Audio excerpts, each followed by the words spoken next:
Falcon 9 rocket and Dragon spacecraft that is in the final stages of preparation to launch the world's first all-private astronaut mission to the International Space Station in just over 1 hour from now.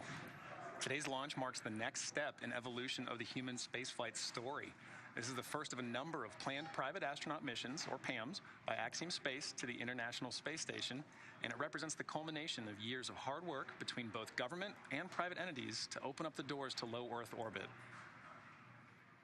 My name is John Rackham, and I am the Crew Systems Deputy Manager at Axiom Space, based out of Houston, Texas. For awareness, we are cycling orbit tank isolation valves to equalize low flow pressure.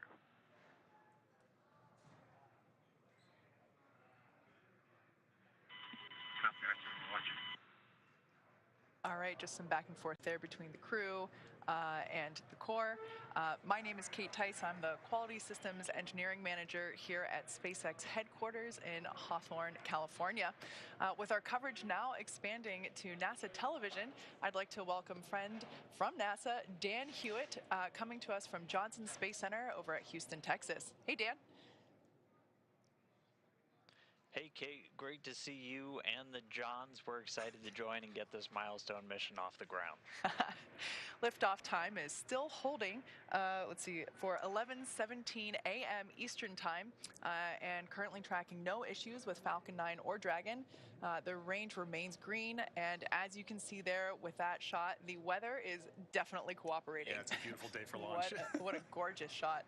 Now, over the last 3 hours, Axiom astronauts Michael Lopez Alegria, Larry Connor, Mark Pathy, and Eitan Stiba donned their SpaceX suits in our new suit-up room, and were then transported to the pad where our crew entered the SpaceX Dragon spacecraft that you see there live on your screen.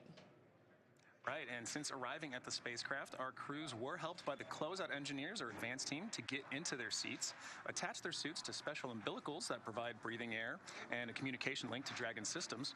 And at that point, they conducted successful leak checks and communication checks with the core here in Hawthorne, which is the person dedicated to speaking directly to the crew throughout the mission.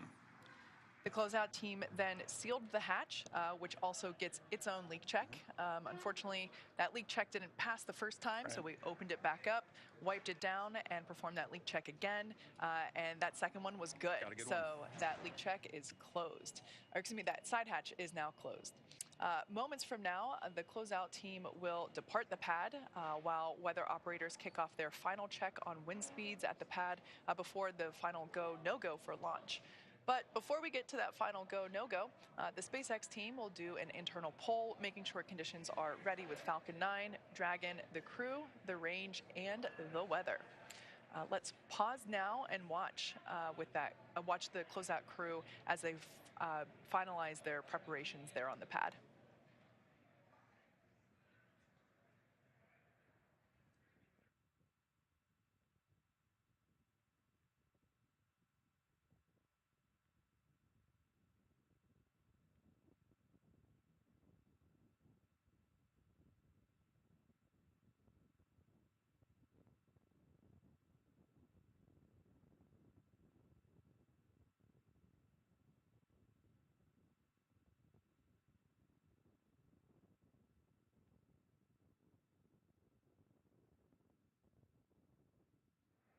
As you can see, the crew there on the right-hand side of your screen continuing to wait another 57 minutes until we lift off from pad 39A, which you can see there on the left-hand side of your screen. We can confirm that the closeout team has departed the access arm there, so that's good news. Now, as the countdown continues, let's take a moment to get reacquainted with our crew today. So the Ax-1 mission is commanded by retired NASA astronaut Michael Lopez Alegria, a Spanish-American who was born in Madrid, Spain, and is also called Mission Viejo, California, as well as Boston, Massachusetts home. Michael is a U.S. Navy captain and has flown 3 times aboard the space shuttle and once aboard Soyuz, so he has quite a bit of flight pedigree. He has conducted 10 spacewalks in his career, accumulating 67 hours and 40 minutes total in the vacuum of space. Both of these landmarks are NASA records. In 2021, he was inducted into the Astronaut Hall of Fame. You might hear us call him MLA a few times around here, so if you like acronyms, here's a new one for you. The pilot for Ax-1 is Larry Connor from Dayton, Ohio. Larry is an entrepreneur, nonprofit activist, investor. He's won aerobatic flying competitions and has summited both Mount Kilimanjaro and Mount Rainier. Through Ax-1, he'll become the first private pilot to reach the ISS. He'll also become the first human to reach Dragon both... SpaceX, you are go for section 6 of 4.100. When ready, report go for launch. That's in work, SpaceX.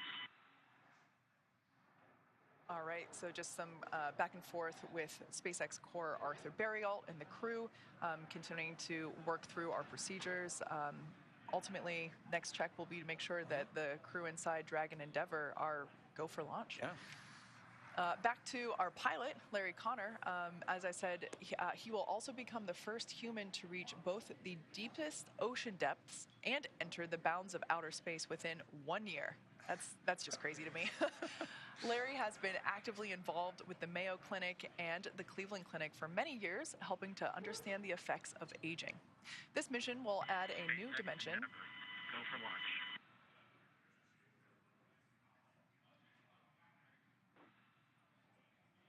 Copy that, Endeavour. Crews go for launch. All right, so that is fantastic news. That's basically 4 thumbs up inside Crew Dragon right now. So really good news there. Yeah, so continuing out our crew, moving on to Mission Specialist 1, Eitan Stiba will become the second Israeli ever to fly to space. In many ways, today's mission is a return to flight for the nation of Israel after the Columbia tragedy in 2003. Eitan served for more than 4 decades as a fighter pilot in the Israeli Air Force, where he received the Distinguished Aviator Medal, and today he is an impact investor and philanthropist. In collaboration with the Ramon Foundation, the Israel Space Agency, and the Ministry of Innovation, Science and Technology, and the Ministry of Education, Stiba will fly to the ISS under the Rakia banner and the maxim, "There is no dream beyond reach." During his time on the ISS, Stiba will facilitate scientific experiments, educational outreach, and one of my personal favorites, artistic activities. Mark Pathy is an entrepreneur, investor, and philanthropist, as well as mission specialist number 2 on this Ax-1 mission. Pathy is currently the chief executive officer and chairman of Montreal-based Maverick, a privately owned investment and financing company he founded that focuses on innovation and social impact. As a strong believer in the importance of philanthropy, Pathy is a member of the boards and executive committees of the Montreal Children's Hospital Foundation, Dans LaRue, and the Pathy Family Foundation. Through the Ax-1 mission, Pathy will become Canada's second private astronaut and the 12th Canadian to go to space. All right, well, you've seen the vehicle, you've met the crew, you've heard some good calls on our way to launch, and we're just within the hour. So let's send you over now to NASA's Johnson Space Center, where Dan Hewitt is following the launch prep from Mission Control in Houston. Dan, over to you. Hey, thanks, John. And the team behind me flying the space station, the crew on board, they're ready to get this first private astronaut mission off the ground. Back in 2019, NASA took steps to open the station up for business, issuing a directive to enable new commercial activity on board, including private astronaut missions. And all of this is done with the goal of building a robust economy in low Earth orbit. Now, why does NASA want to do that? Well, we're very aware that there is untapped potential in that space just outside of our atmosphere, and low Earth orbit can be a first step towards unlocking limitless possibilities.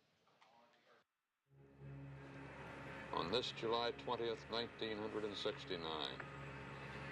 It's one small step for man, one giant leap for mankind. Greatness Boy. Okay, we're gonna be busy. cannot always be seized in a moment. Sometimes it requires a first step, a step into the unknown. Not knowing the path, but understanding the goal. Believing that the first step leads to greatness. We've touched the sky, believing it will lead to new worlds.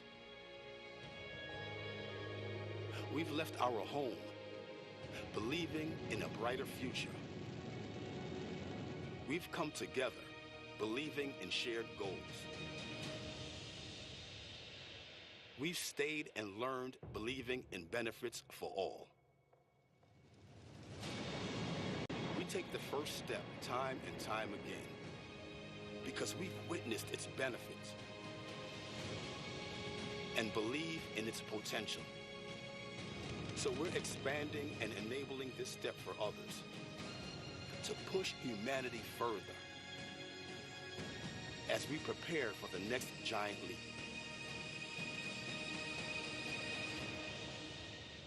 We'll always need this first step.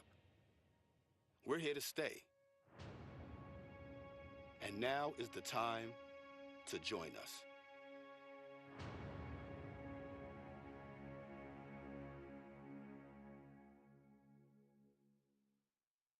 And low Earth orbit is that first step. And for NASA, we're in it for the long haul. For the last more than 20 years, we've shown that you can get incredible value from doing research and technology demonstrations in low Earth orbit on the station. And along the way, we've continually increased our work with commercial organizations, flying research, payloads, entire facilities, experiments, and working with U.S. companies to fly cargo and crew to the station, the latter of those laying the groundwork for the mission we're seeing about to launch today. And we're continuing to look ahead onto the horizon, working with companies like Axiom and others to get a jump start on developing new destinations in low Earth orbit where future astronauts, and not just those from NASA, will be able to go and explore and do research just outside of our atmosphere. So we've got our sights on the horizon, and our ultimate goal is for NASA to become one of many customers in this new economy in low Earth orbit as we set our sights on deep space exploration, heading back to the moon and beyond under the Artemis program. Now, the Ax-1 mission's a good example of the public and private partnerships that are going to make that future vision a reality. But to take a little bit deeper of a dive, let's jump over now to my colleague, Megan Cruz, who's standing by at Kennedy Space Center with NASA Administrator Bill Nelson. Over to you, Megan. Good morning to you, Dan, and good morning, NASA Administrator Bill Nelson. Great to have you here, as always. Good morning. Well, I wanted to talk to you because we know that one of NASA's goals has been to enable commercial efforts in space. With today's Axiom-1 mission, the first all-private crew to the International Space Station, what does today represent for the agency? We're taking commercial business off the face of the Earth and putting it up in space. And that's one of our main programs now, because we want to get NASA out of low Earth orbit and go explore the heavens. We want to direct our energy and our resources to do that, because we're going back to the moon and we're going to Mars. And so we want, for example, we're going to continue the space station for another 8 years. Yep. We want to have commercial space stations. NASA wants to become the ability to lease space on a commercial space station instead of having the responsibility of the space station. Yeah, let's talk a little bit more about that, because I know that we've seen success with commercial cargo missions, commercial crew missions. Are commercial stations next? Indeed. That's what we're doing today. We are bringing a commercial company to our ISS. We are then going to have them attach a commercial module to the International Space Station. And then we're encouraging the building. We've got initiatives out there in private industry right now to build a commercial space station. And then all of our international partners on the space station, we're taking with us out into, for example, lunar orbit. The Gateway, which is like a space station in lunar orbit, is going to be a number of nations. Landing on the moon, we're going to have other nations participate as well. Yeah, it seems like there's a lot of partnerships going forward with NASA to accomplish some of the big goals that we have. Well, as it should be, because our program is internationally, and when we go to Mars, there's going to be a delegation from planet Earth. Are you excited for today's launch? Oh, is the Pope Catholic? Yes. Well, thank you so much, Administrator. I really appreciate you being here, and I hope you enjoyed today's launch. Thanks a lot. All right, back to you guys at Hawthorne. We're at T-minus 46 minutes, 10 seconds. We've just heard from the SpaceX launch director. brief the CE or LD, and they will approve aborting the countdown. For urgent issues affecting the safety of the operation, operators shall call hold, hold, hold on the countdown net. Launch control will abort the launch auto sequence and immediately proceed into launch abort. At T-minus 10 seconds, launch control will be hands-off and relying on automated abort criteria for the remainder of the count. Operators advise the launch director whether structural breakup or fires imminent occurring per Dragon manual escape flight rules. For those operators in firing group 4, in the event of a fire alarm, key operators noted in 57.83 will remain at their post while the alarm is evaluated. In the event that personnel safety is threatened, evacuate to the south-facing emergency exit, which leads directly outside. Firing group 4 and MCCX will go into a sterile cockpit and lock down for the duration of the time the launch escape system is armed. Launch control at this time, you may proceed with arming the crew arm for movement. Over that, arming crew arm for movement. T-minus 45 minutes and counting. You've just heard the SpaceX launch director give the final execution instructions to the launch Crew team. access arm retraction started. We're ready for propellant load. That'll begin in about 10 minutes. Before that, we've got crew access arm to retract happening now, and then arming of the launch escape system. Everything continues to look good for an on-time launch of Falcon 9 with Axiom 1 mission.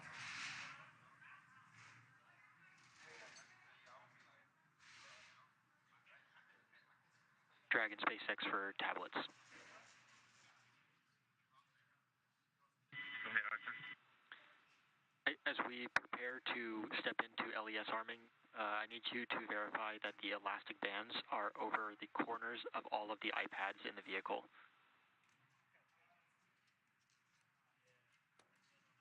Roger, stand by.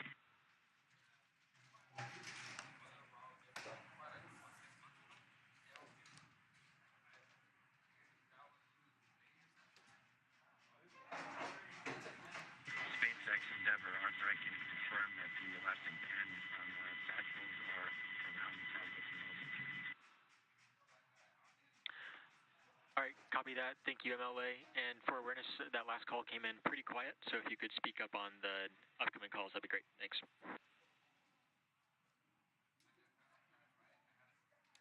Okay.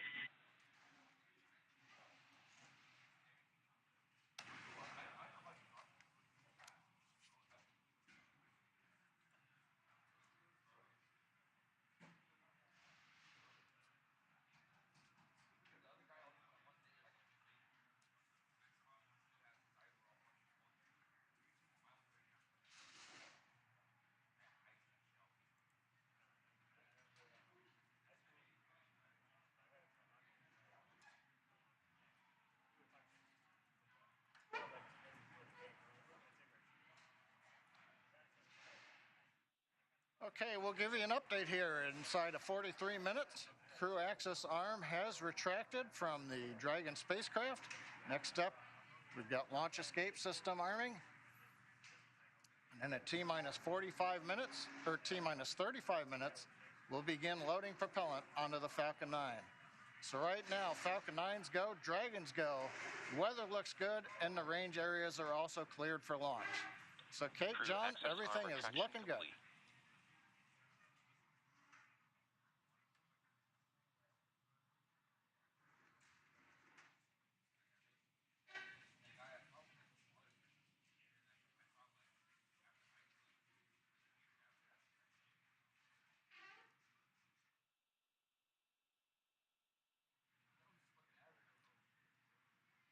Inside of 42 minutes, everything continues to go well.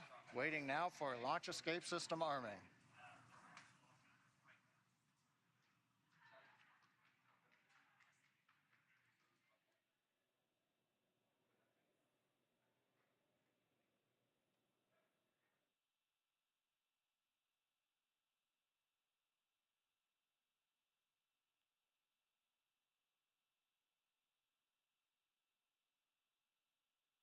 Endeavor SpaceX for launch escape system.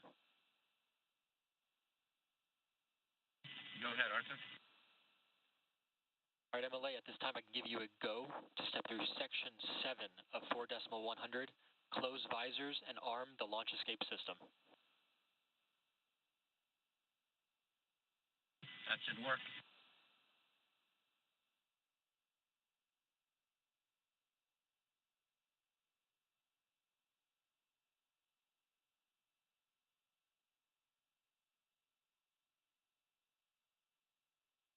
SpaceX Endeavour visors are closed. We are arming the launch escape system.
Dragon SpaceX launch escape system is verified armed.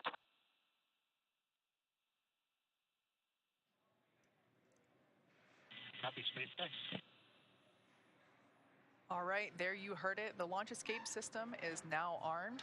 You can see there the crew in their seats with the visors down. Launch escape system, is the first of its kind escape system. It provides escape capability all the way to orbit. It's a really important function to have. Obviously, no intention of using it today, but that's what those call-outs were there back and forth that we just heard. Right, and as we heard earlier too from Administrator Bill Nelson, the importance of low Earth orbit. So speaking of just how valuable low Earth orbit is, the crew of Ax-1 will be conducting a tremendous amount of science over the course of their 8 days on board the ISS. And not only does that include 25 Axiom managed studies, but it also includes the Axiom crew participating in efforts that extend far beyond this mission. Some of those we actually looked at earlier. One of these broader studies is a series of health monitoring tests before and after the flight.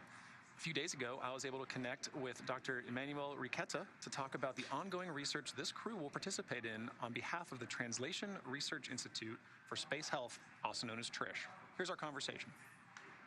Dr. Riqueta, welcome. It is wonderful to get to talk to you. Please introduce yourself and tell us, what is TRISH?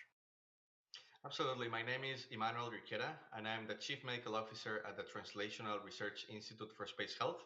And I'm also faculty at Baylor College of Medicine in Houston, Texas. The Translational Research Institute for Space Health, or TRISH, we're partners to the Human Research Program at NASA. And one of our main goals is to find and fund new disruptive research that is high risk but potentially high reward, with the end goal of keep humans healthy both in space and on Earth. And we have been working with commercial spaceflight missions since last year, and Axiom 1 is our 4th commercial spaceflight mission. That's really fascinating. Can you tell us a little bit more about your primary areas of focus or what you're studying on this mission? Yeah, so TRISH focuses mainly on the high priority areas of human spaceflight research. And I would say the 3 highest priority areas are radiation, behavioral issues that come from being isolated and confined in space. And the third one is how your body changes while you're in a different gravity field, either a zero-G environment like in space, or during different gravity fields when you are in the moon or Mars. Okay, interesting. So what kind of systems or hardware are you working with specifically to capture this data? For this mission, the hardware that we're using is absolutely optimized to provide, number one, the highest quality data, while being still easy to use, easy to implement, and being the lowest burden to the astronauts. So to collect all of this data, for example, vision changes, we have been using a small device, is roughly the size of a shoebox that you can see here. I have this here with me.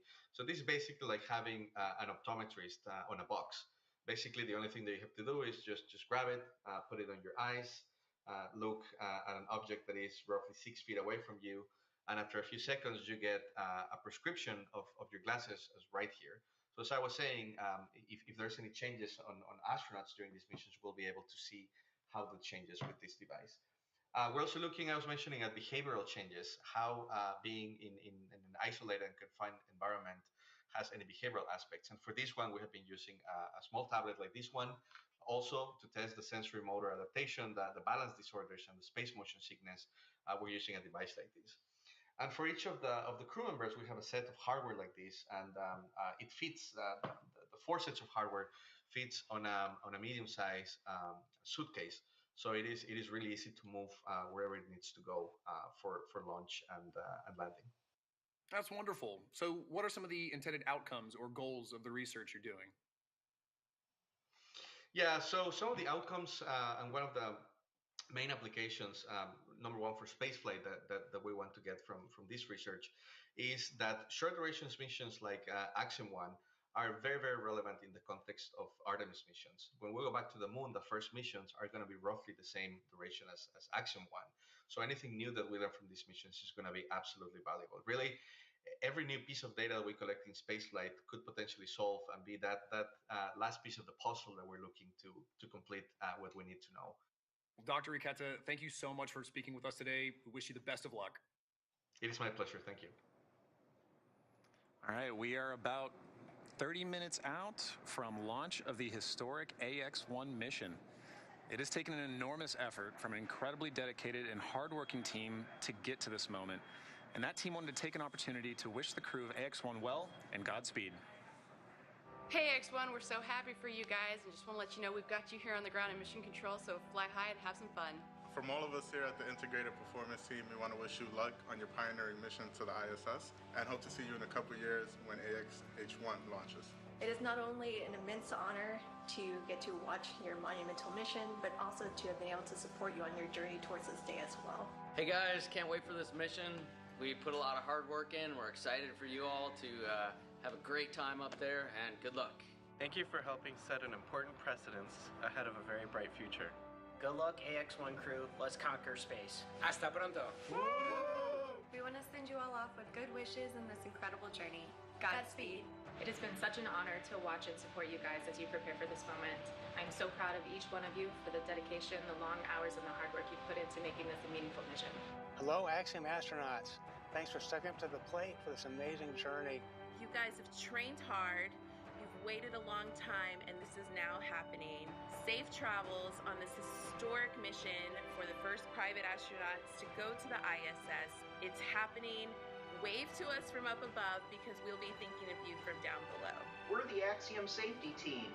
We just want you to know that we are really proud of you and we've got your back. We're wishing you a safe and successful mission, and we'll see you when you get back on the ground.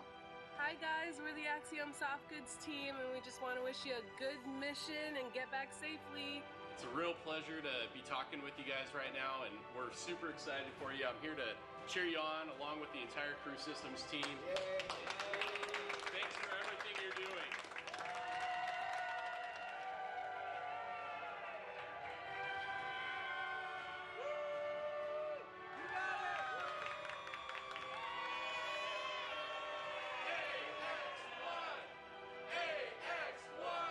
I wish you all the very best, the greatest of success, and the most fun and the most challenging, interesting thing in your life.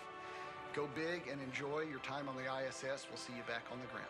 Hey guys, I am so proud of the Axiom-1 crew. It's so fun to be a part of something bigger than you and to contribute. Most important thing to remember, guys, take some time to look out the window and appreciate where you are.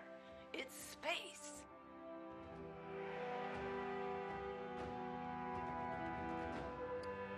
We're T-minus 31 minutes and 40 seconds, counting down to the first all-private astronaut mission to the International Space Station. A few minutes ago, Falcon 9 propellant loading began on time at T-minus 35 minutes.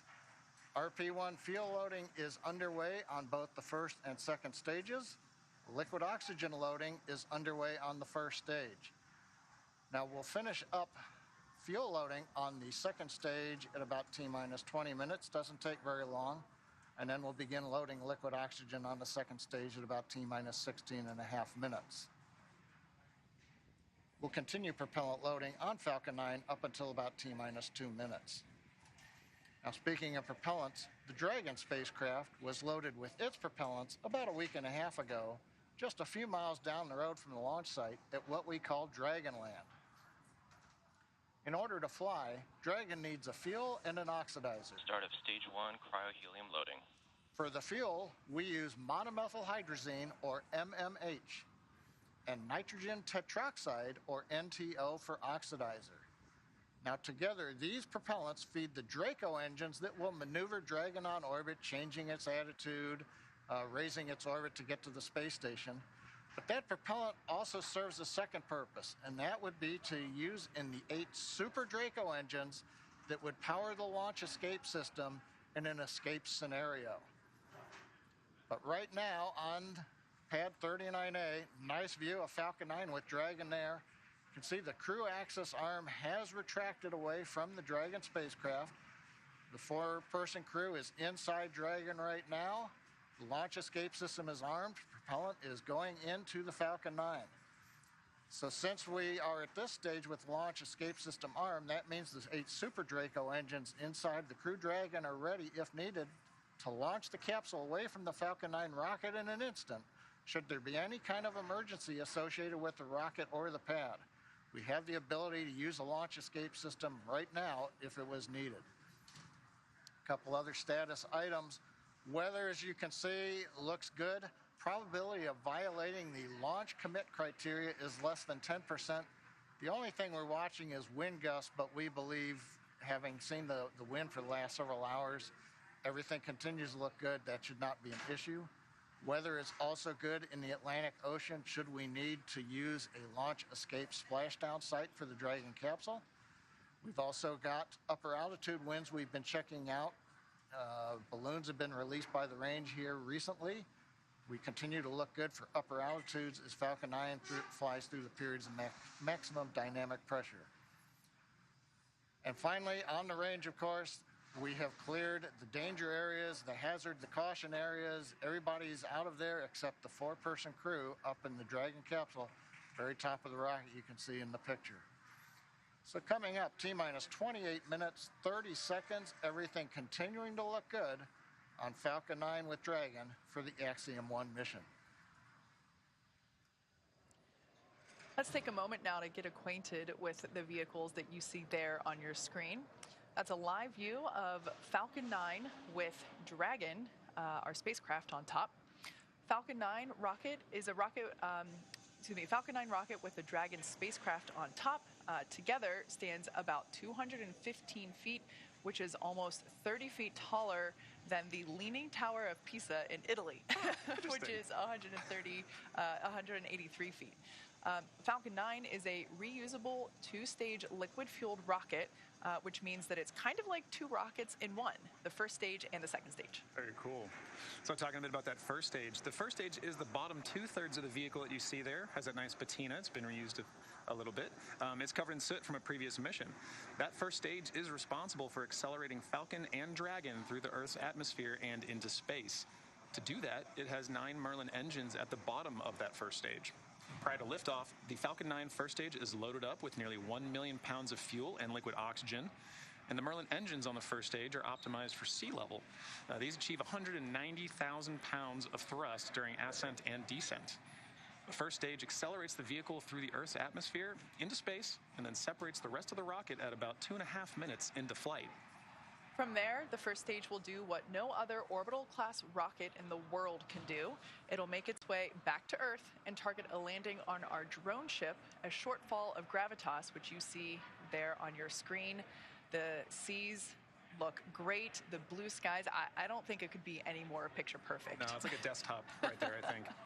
Our drone ships are essentially autonomous, powered spaceports that allow our rocket to land over the ocean. For reference, our drone ships are equivalent to the size of a football field. So while it may have looked kind of small on your screen, they're actually pretty ginormous in real life. It's got to be to hold a rocket, right? As mentioned previously, Falcon 9 is a two-stage rocket. It's 2 rockets in one. Above the first stage is the second stage. Now, the second stage has a single Merlin vacuum, or MVAC, engine, which ignites after the first stage separates. Cryo helium loading.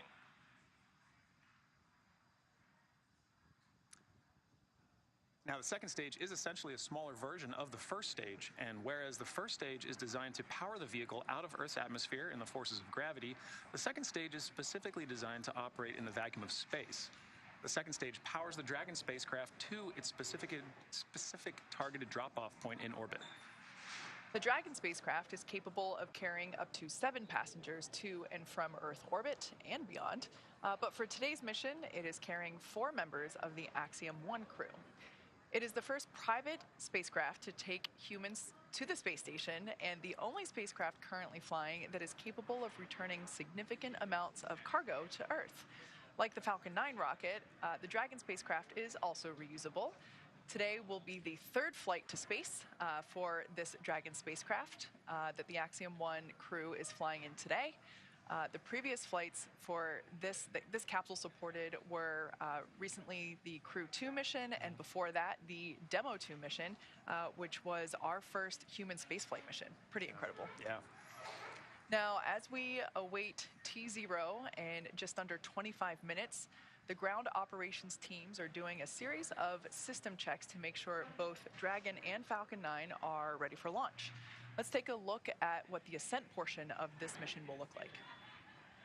Right, so once we hit T-0, we will watch Falcon 9 and Dragon lift off from historic launch pad 39A and make their ascent. At about 50 seconds into flight, Falcon 9's engines will throttle down to help pass through the period of maximum dynamic pressure on the rocket, or what we typically refer to as max Q. It's worth noting that once we hit max Q, the vehicle will be going supersonic. Once we're through the period of maximum dynamic pressure, we can throttle up our Merlin engines again. From there, at about 2.5 minutes into flight, we have a series of 3 events that happen in rapid succession. The first of which is MECO, or main engine cutoff. This is where all 9 Merlin engines shut off in preparation for stage separation, which, as the name suggests, that is where the first stage detaches from the second stage, with the first stage making its way back to Earth for landing as the second stage continues on its journey with the 3rd event. Right, now SES-1, or Second Engine Start 1, is where the Merlin vacuum engine lights up and propels the second stage, along with our Ax-1 crew, into orbit. As Stage 2 heads towards its targeted drop-off orbit, Stage 1 will execute 2 burns in order to make its way back to Earth. The first stage is the entry burn, where 3 of the Merlin 1D engines will reignite and then shut down. This helps to slow the stage down in preparation for entry back into Earth's atmosphere. While the first stage is heading back to Earth, the second stage will cut off its singular Merlin engine that was ignited right after stage separation. Once this happens, we'll wait for confirmation of good orbital insertion. About 90 seconds after Dragon gets into orbit, Falcon 9 will land back on Earth. The landing burn, which is a single engine burn, will bring the vehicle's speed down rapidly in order to land on the drone ship at about 9.5 minutes into the mission. And while Falcon 9's first stage is landing, Dragon is preparing to separate from the second stage. At about 3 minutes after the second stage gets into orbit, we should have a great view of Dragon with its 4-person crew drifting away from the second stage. Now, once Dragon is a short distance away, it will begin checking out its Draco maneuvering thrusters to make sure Dragon continues to increase separation distance from the second stage. And lastly, the nose cone deploy sequence will initiate just before T+12 minutes and finish around T+15 minutes. And this sequence will expose Dragon's docking mechanism in advance of its arrival at the International Space Station. So, as you can tell, it's a pretty jam-packed 12 minutes. Yeah, pay attention. Pay close attention to what you're listening to. Don't blink. With all of that in mind, let's head back over to Dan Hewitt for an update from the ISS team over at Johnson Space Center. Dan?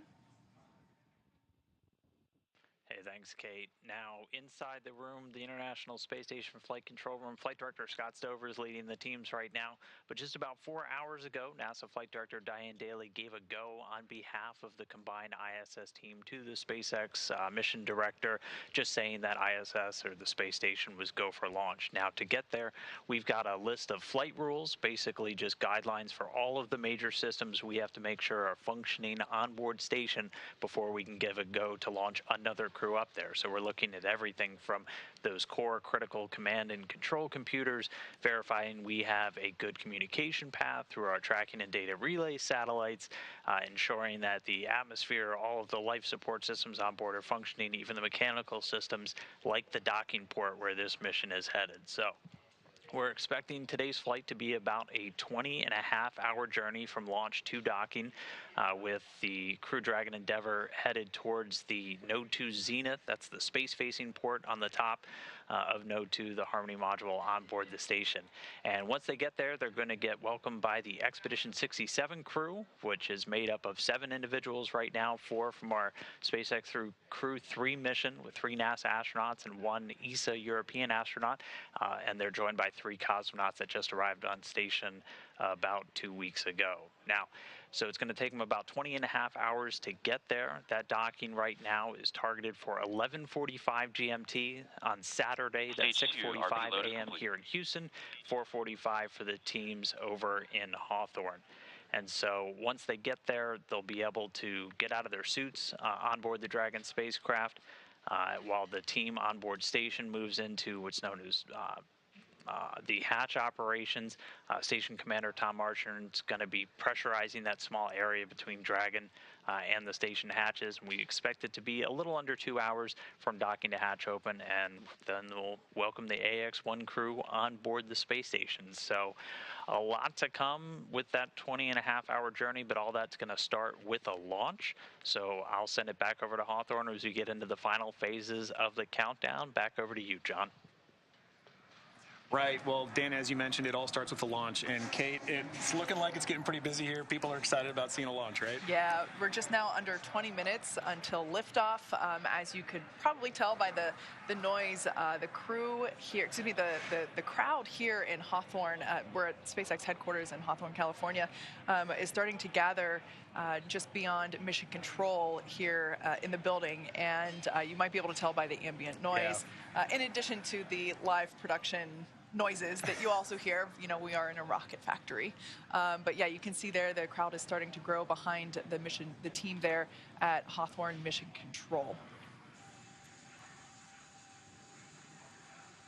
Now, we saw Dan speaking earlier from Mission Control in Johnson. There is a Mission Control Center in Florida where the SpaceX teams are also gathered in Firing Room 4. And then we have the Mission Control Center here.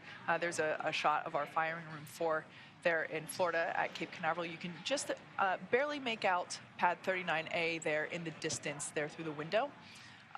Might be wondering why all the different mission control rooms. The one in Johnson, as Dan was saying, you know, that's really mission control for the International Space Station and those operations. The control room that you see there is for everything leading up to launch. As soon as Falcon 9 lifts off, responsibility and control transfers to Mission Control Center here in Hawthorne. So just a quick explanation for why so many rooms with computers. Exactly. Yeah, and in addition to all the teams gathering here, we've got teams of our own gathering in Houston at Axiom headquarters. You can see there on your screen Axiom Mission Control with the lovely Axiom family behind them looking in proudly. All right, well, you know, Dan mentioned that, you know, first we have launch, then we got rendezvous and docking, and then we've got 8 days of jam-packed activity on the ISS. So busy. Yeah, and docking day is it's not just a ride to space, right? You get up there, you open that hatch, and crew is working. I got a little chance to look at some of their timeline, and as soon as they open that door, they are getting invited in, they are getting trained on some emergency procedures, and then stepping right into payload activities, stowage transfers, and just generally getting acclimated, but they're working before they go to sleep, and the work doesn't stop there. It sounds a lot like everything leading up to launch itself. You know, everything is scheduled, planned. Even, you know, we know that even sleep time is scheduled on the ISS. And something that's incredible to me is that not only do you have work to do, your science experiments and that kind of stuff, not only do you have to get some sleep, or you can, but you also have to exercise, right? The exercise time, which can be a couple hours. Stage 2 LOX load has started.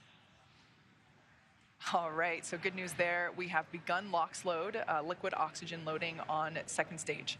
So that is currently underway for first and second stage, as well as loading of RP1, which is our fuel on both first and second stages. Right.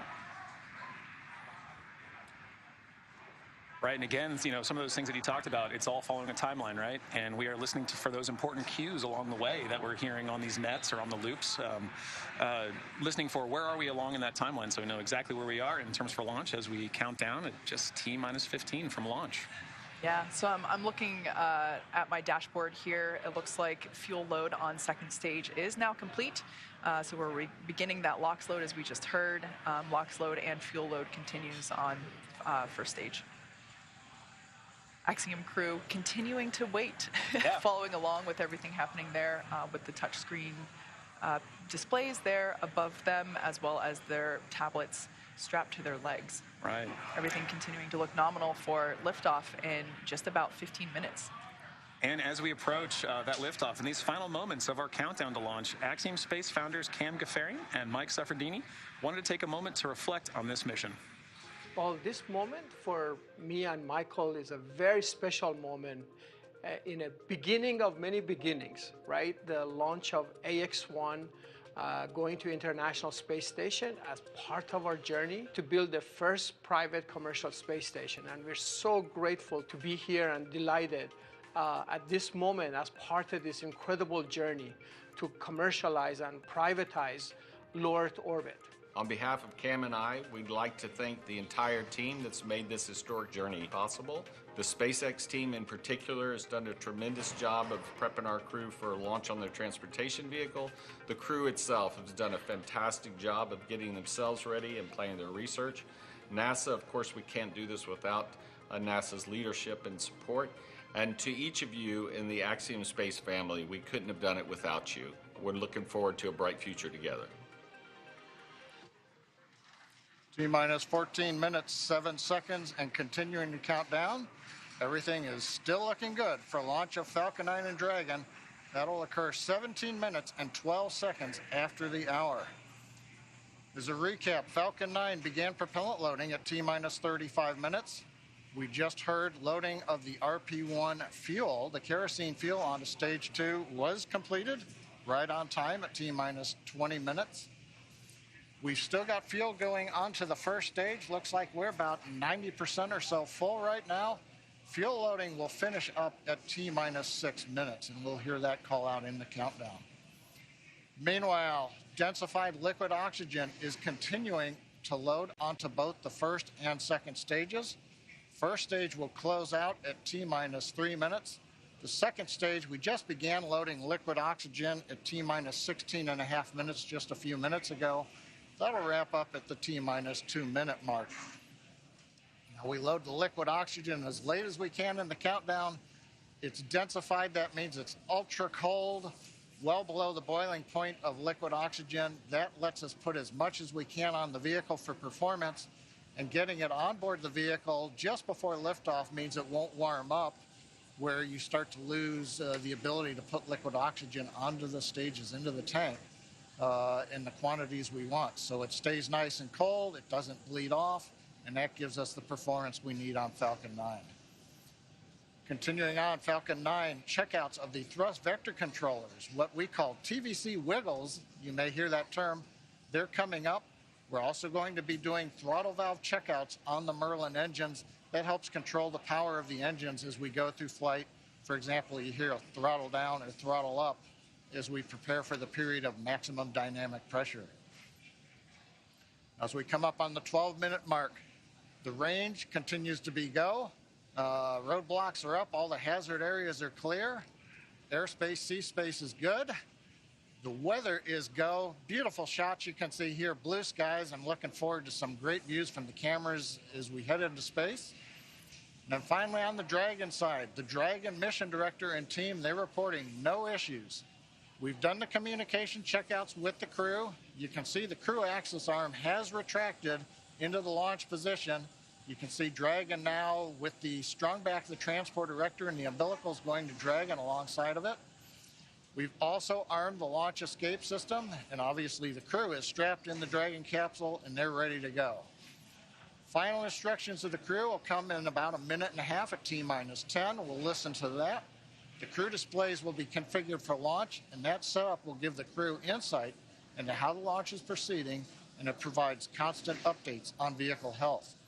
The T-5 minutes will be in the terminal count for Dragon. Dragon will transition to internal power, going to its onboard batteries and off of the external ground power. We're going to hear continued callouts on the countdown net as we go from T-10 to 0, and then as we fly after T0 and liftoff, we'll hear callouts as we head into space. And that'll be letting the crew know as they reach each of the milestones.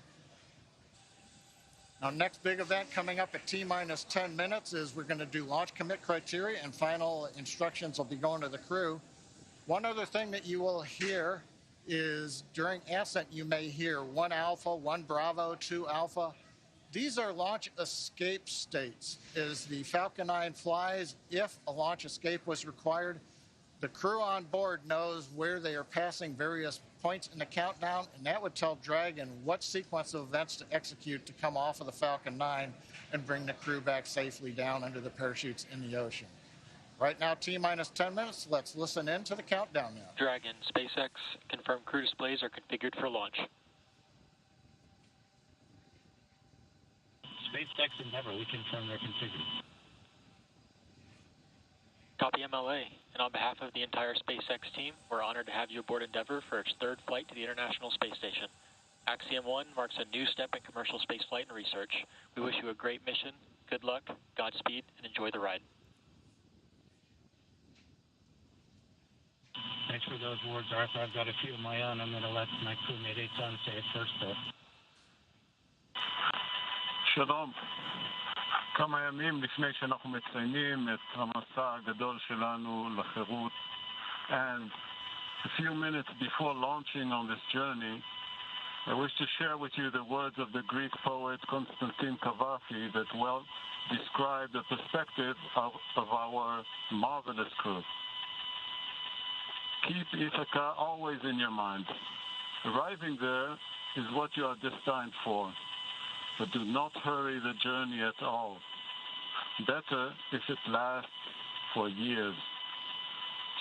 So you are old by the time you reach the island, wealthy with all you have gained on the way, not expecting Ithaca to make you rich. Ithaca gave you this marvelous journey. בהצלחה Ax-1, בהצלחה רקיע. Thank you, Eitan. I'm going to continue far less elegantly or eloquently, but as we sit here on the precipice of this new era in human spaceflight, we do so on the shoulders of professionals at SpaceX, NASA, and Axiom.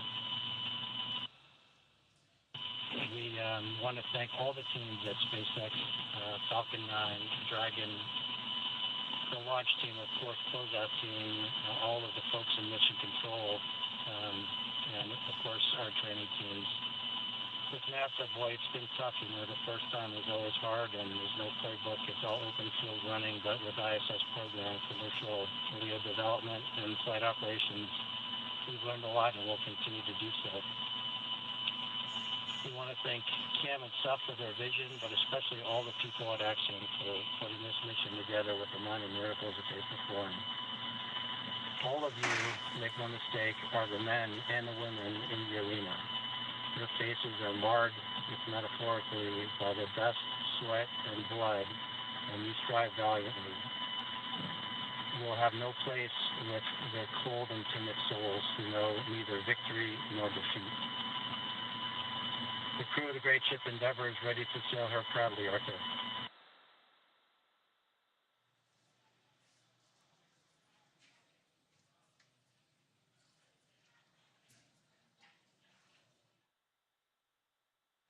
Some heartfelt words there. Stage 1 engine chill has started. All right, so there was the call that we have begun to chill the engines on the first stage. So what we're doing right now is flowing a little bit of the super chilled liquid oxygen through the turbo pumps on those M1D engines. There's 9 of them at the base of the first stage. And that's essentially bringing them down to the temperature of that super chilled liquid oxygen to prevent any thermal shock to the hardware. Just before that call, some really heartfelt words from Commander MLA and Mission Specialist Eitan Stiba. Really love hearing that commentary. Stage 1 RP load is complete.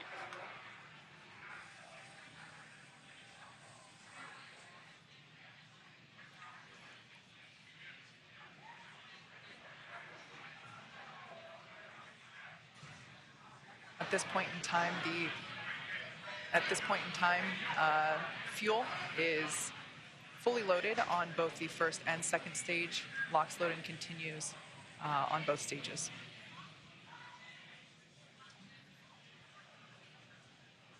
Coming up on 5.5 minutes. Kate's let us know that we've got the fuel load complete. Next is coming up. We're T-minus 5 minutes. Dragon will be transitioning configuration for terminal count and going on its internal battery power. Everything continues to look good as we're counting down.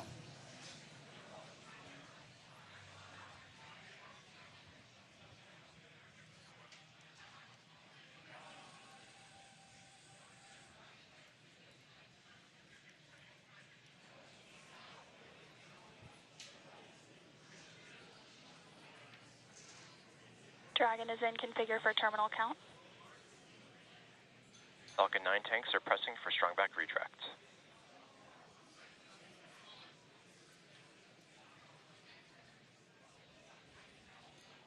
Heard the call out. We're pressurizing the tanks for strong back retract. We'll hear a sequence momentarily. Strong back is retracting. Actually, that's the start of about a 1-minute sequence. In about T-minus 4 minutes, the clamp arms that you can see there will open. And then, back is retracting. And then we will see the retract from there. So we've heard the call out. That's the start of the sequence. Doesn't mean that the clamp arms are late opening. It'll take us a few more seconds. As you can hear, the excitement and the crowd is really growing here at SpaceX headquarters at Hawthorne, California. There you can see the clamp arms have begun to open. And next we should see the strong back begin to retract.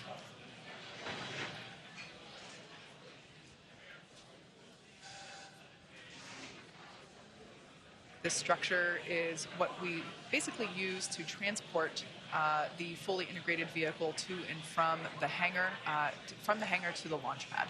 And there you can see that strong back retraction has begun.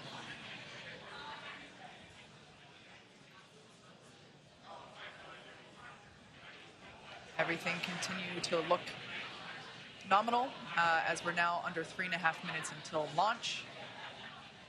RP1 fuel is fully loaded on first and second stage. Should be wrapping up LOX load on the first stage momentarily and continuing to fill on second stage. Stage 1 LOX load is complete.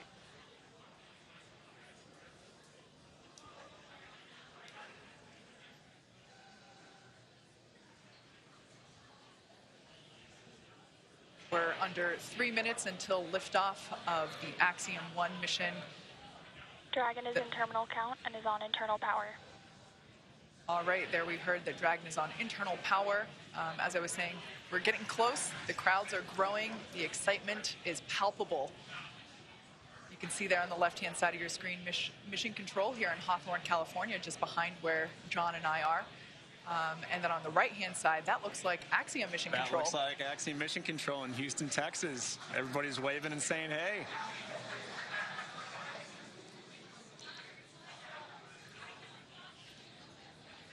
All right, at this point in time, that LOX load on first stage is complete. So the first stage is now fully loaded with all of its propellant. LOX load on second stage continues.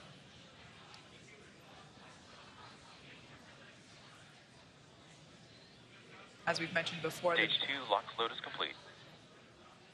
All right, so there's that call. At this point in time, Falcon 9 Dragon is in auto idle. Dragon is fully loaded with all of its propellants, nearly 1 million pounds of that propellant. Next event coming gas up closeout has started. right Expect now, venting. the gas closeouts. We finished pressurizing the storage tanks on board the Falcon 9. They gave the crew the heads up, and they hear some loud venting noises. We're also going to vent down the liquid oxygen line that carried the LOX up to the second stage. Generates a typical large white cloud of condensation around the strong back. Big event coming up now, T-minus 1 minute, all the flight computers take over. Let's listen in to the last minute of terminal count. FTS is armed, Falcon 9 is in startup, and now controlling. Dragon is in countdown.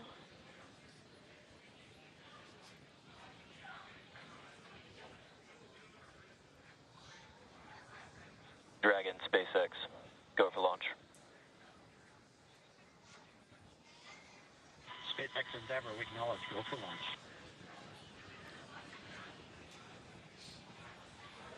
T-minus 30 seconds.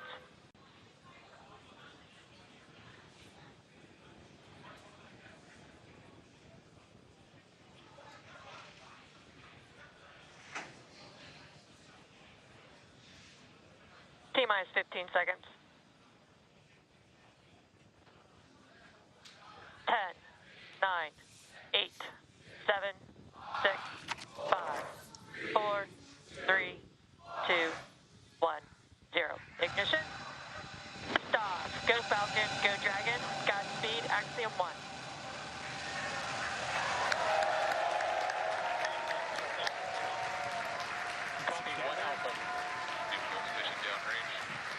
Together, a new chapter begins. Godspeed, Ax-1. Stage 1 propulsion is nominal.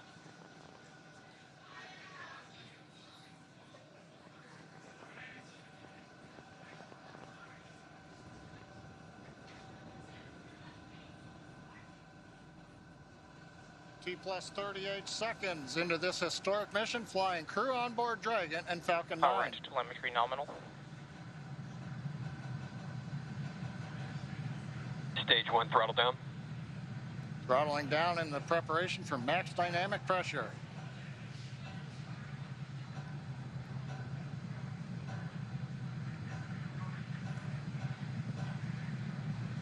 Falcon 9 is supersonic.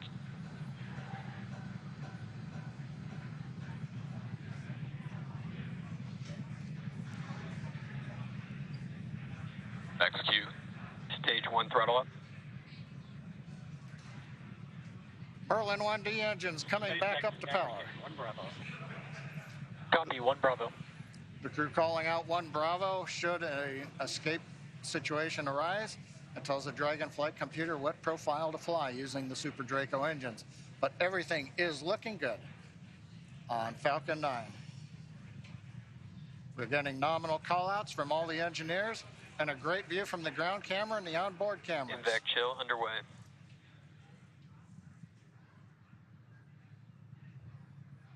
Beginning to chill in the second stage turbo pump in preparation for its ignition, coming up in just over half a minute from now. Coming up on about 3.5 G's acceleration for the crew. We'll begin throttling down the Merlin engines to hold that level of acceleration.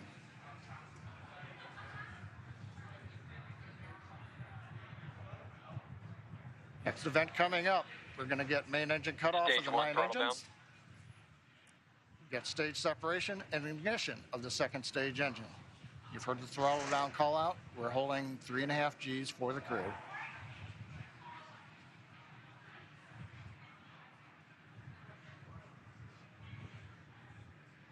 And Miko. Stage separation is Copy, 2 Alpha. Back ignition.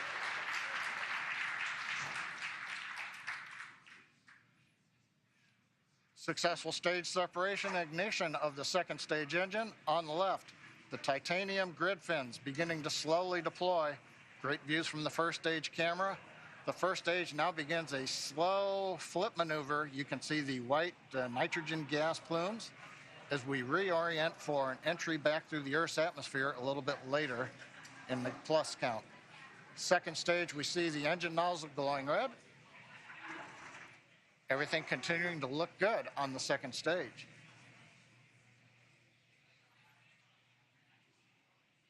We should be hearing call-outs coming up to the crew here shortly on how the trajectory is looking.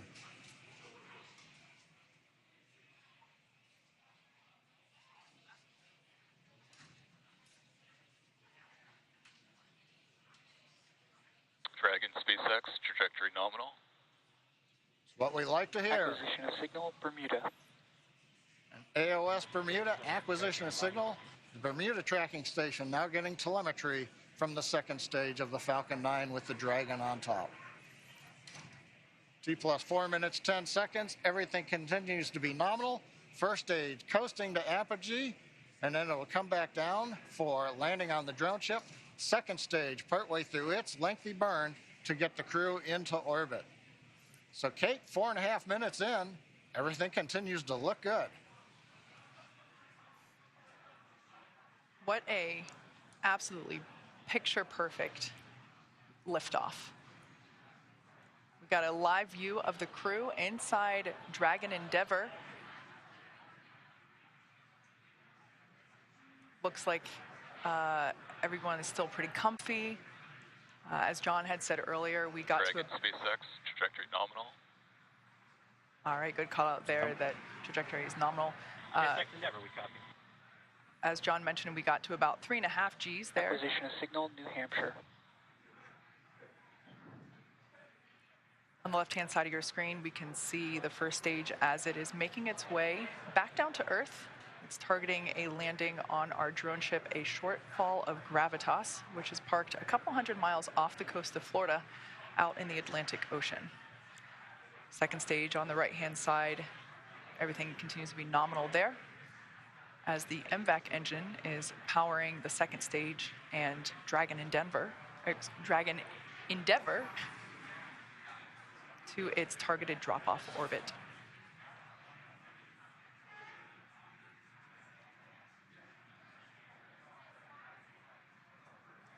Absolutely beautiful views of both the first and second stages. SpaceX, trajectory nominal. SpaceX Endeavour, we copy.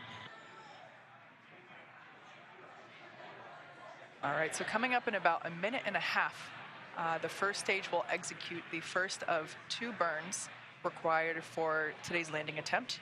At about T plus 7 minutes and 30 seconds, we'll see the entry burn begin. That's where the first stage will ignite the center engine first, and then a couple seconds later ignite 2 more engines, so a total of 3 engine burn, which will last about 29 seconds. The entry burn slows the vehicle down significantly as it re-enters back into the Earth's atmosphere. The first stage sees high drag, which scrubs roughly 70% of that velocity by the time that the landing burn begins. Stunning view where you can see the curvature of the Earth there on the left-hand side.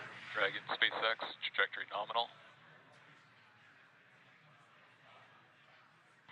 SpaceX Endeavour, we copy.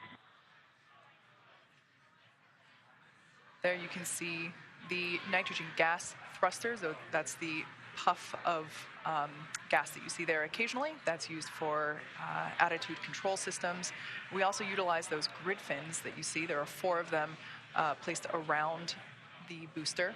And those grid fins also help steer for a precise landing, either at Stage 1 entry burn startup.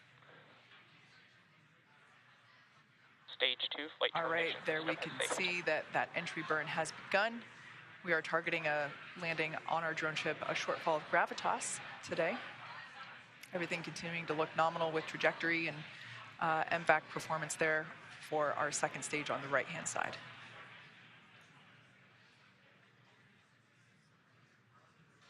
So we are conducting the entry burn.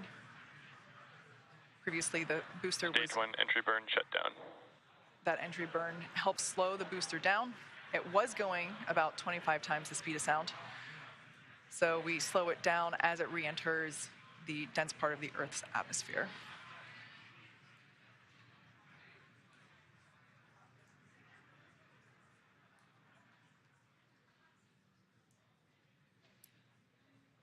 The next event is second engine cutoff, or SECO 1, as you see it there on the timeline at the bottom of your screen.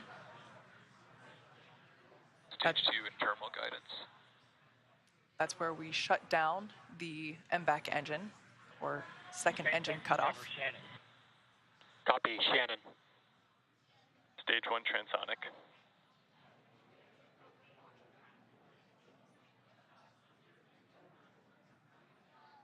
Note that our landing burn and second engine cutoff will occur about the same time. MVAC shut down.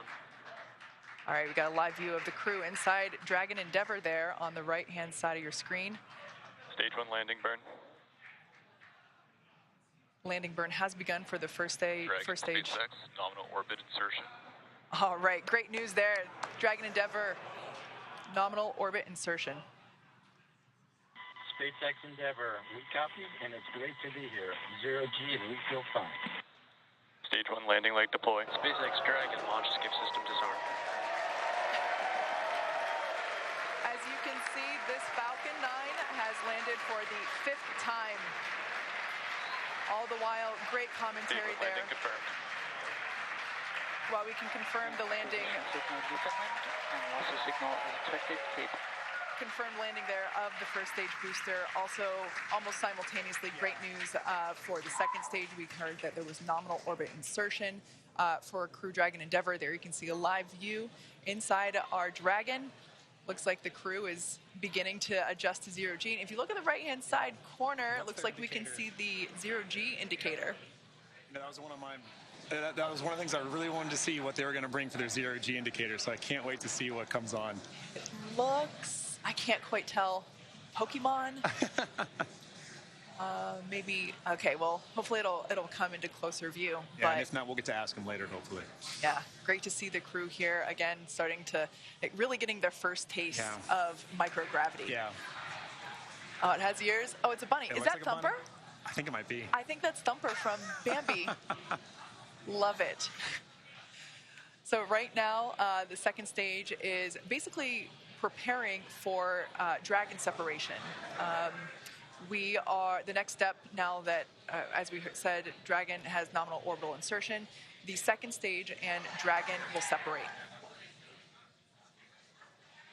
Views there of our MVAC engine now shut off, no longer glowing that lovely shade of orange.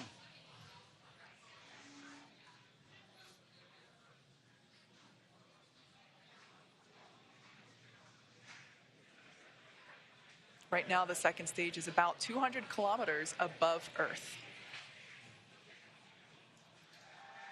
Preparing now for stage separation. Excuse me, for Dragon separation.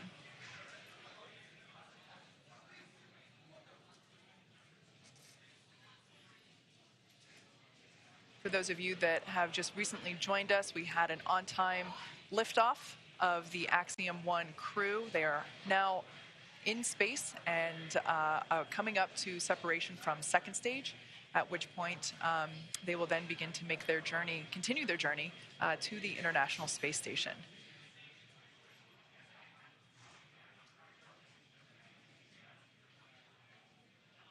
The view that you're currently looking at is inside the Dragon trunk, which, as you can see, has just separated from the second stage. Dragon separation confirmed. On behalf of the Falcon 9 team, Thanks, welcome to space. Thanks for flying Falcon 9. Guys, enjoy your trip to that wonderful space station in the sky. Do some great research for us. We'll look to see you back here underground. Now stand by for some words from LD. And MLA and the rest of the crew Endeavour, glad we got to have some fun this morning. We'll probably be calling an early weekend over here at the Cape. Pass you over to Anna and the team. You'll be in good hands. Godspeed, Endeavour. Enjoy the rest of your flight. Cheers.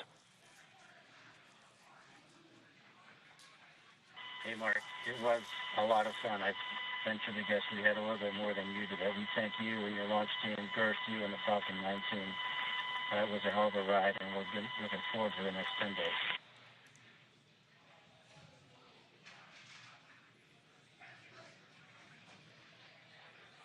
All right, some nice words there from a couple of key folks.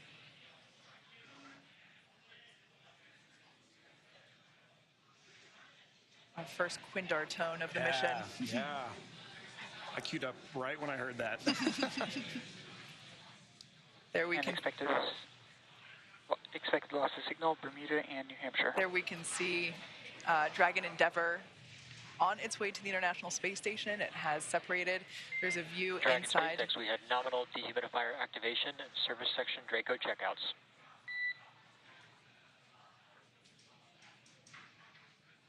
There we can see over the shoulder of SpaceX Endeavour, we copy, okay. Over the shoulder, previously Commander MLA was on the left and pilot Larry Connor was on the right. Live view inside the cabin. They just got the okay to lift their visors.